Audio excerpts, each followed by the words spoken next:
The yoga class for men at Scott County Jail is held on Tuesdays, but there's also a class for women and one for juveniles. And inmates say it's helping them to develop an inner awareness, and that's exactly what the Prison Yoga Project aims to do. Yoga provides mental and physical benefits, and that's something instructors say every human can benefit from. Eye contact, handshakes, and first names is how every class begins and ends. Typically throughout the jail, they're either their last name or if they go to prison, they become a number. So I think it humanizes. Yoga is an ancient discipline and meditation, and it offers those who practice a moment to pause and reflect inward.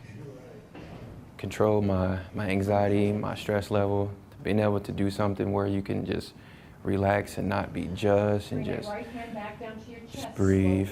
I don't look at people's record, so I don't know if somebody is a murderer or a car thief or here because they got behind a wheel and had one too many beers and thought they could make it home. It's really not something that I want to concern myself with when I'm teaching a class. And trying not to have that judgmental screen there to keep me away from people, you know.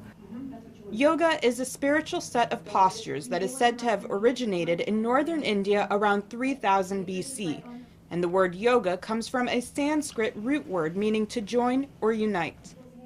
The practice is a means to help the soul harmonize with the mind and body on a path of self-realization to overcome suffering, a way to let go of our egos through knowledge of our soul, spirit, mind, and body.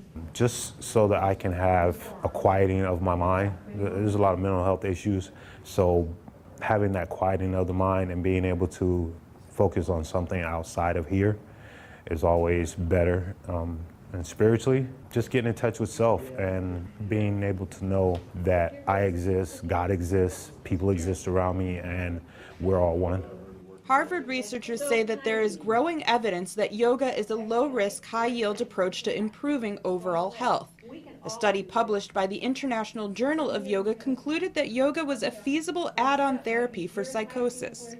A young man who's schizophrenic came up to me several months ago and said, yoga has helped me differentiate between my mental illness voices and just the voice that everybody has in his head.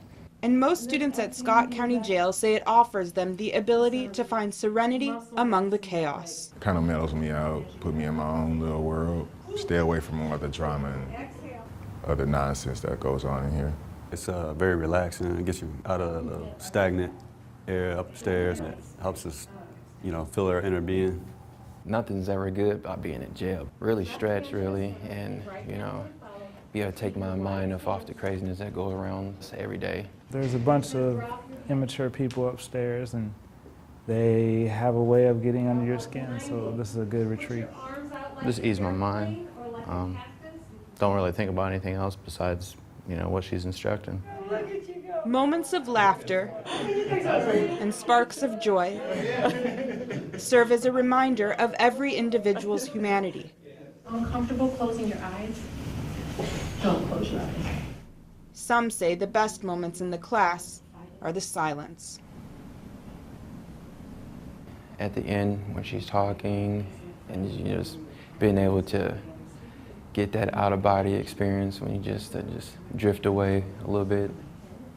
There's nothing wrong with just being able to get away.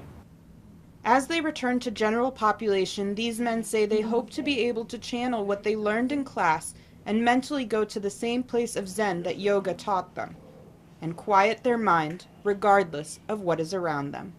The class is completely free to taxpayers. The instructor says she volunteers her time and the equipment is paid for by the prisoners with the money they use in vending machines.